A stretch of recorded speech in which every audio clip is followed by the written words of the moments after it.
Karame. Halo. Mwiriwe. Ko twakubuze sha. Sha wambuze naryamiriye. Parido pe. Parido naryamiriye. Cyaryamye na n'ubu. Oya, ndetse mu kanya. Nagushatse mu kazi koko. Nanshatse mu kazi murambura mu mbabarire. Nanshatse mu kazi murambura mu mbabarire. Ntabwo nzongera.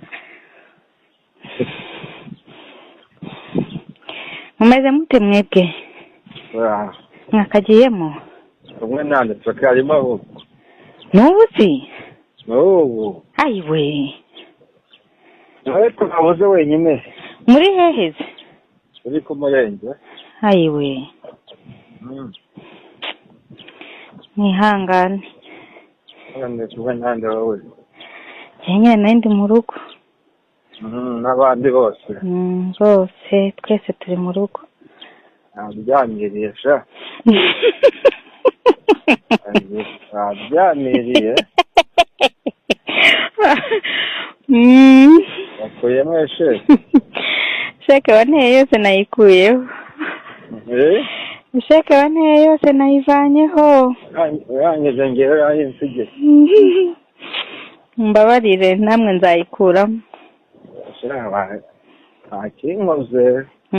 Rwose pe. Ntakinkoze. Ndabyemera kandi nzi neza ko nzica amande. Kandi twari twavuganye turabinoza. Yangije urankwepa ubwo se yumubwira koko. Ntabwo byankundiye. Ubwo yumubwira ko bukambwira uti. Ntabwo byankundiye ni ukuri mu mbabarire. Urumva koko. Nakoze amakosa. Urumva akantu bunkoreye. Cye mbabarira nzica amande. Nzica amande byari. Nzica amande muri iki cyumweru.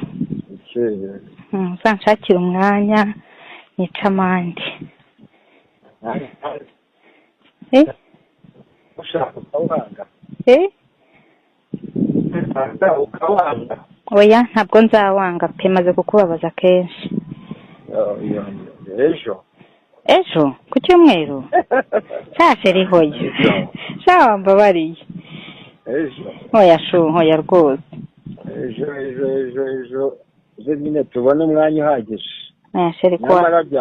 Nyamara uzi ko byashoboka. Ntibyakuse nasa. Ngo. Byashoboka buriya. Kandi banabona umwanya mwiza cyane. Tugafata nk'amasaha nk'igice cy'umunsi kimwe. Byashoboka rwose. Sheri unavuga ko ngiye. Ushobora kuvuga uti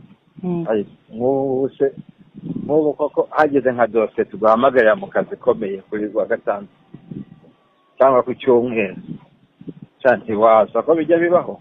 Naza. None si ubwo nk'umuyobozi nguhamagaye muri dosiye ikomeye ejo kuko ntiwaza. Sheri wambabariye tukazabikora mu minsi y'akazi. Umva sheri. Karame. Rwose umfashije. Wanyumva kuko ufite ikibazo kiremereye kandi ni wowe uri bugikemure. Ayiwe. Umfashije wanyumva nk'inshuti. Inshuti ndabyumva. Umfashije wanyumva. Dore ikibazo gihari wenda ko wenda nakubwira impamvu ukagira Sheri wambabariye ko ejo dufite abashyitsi.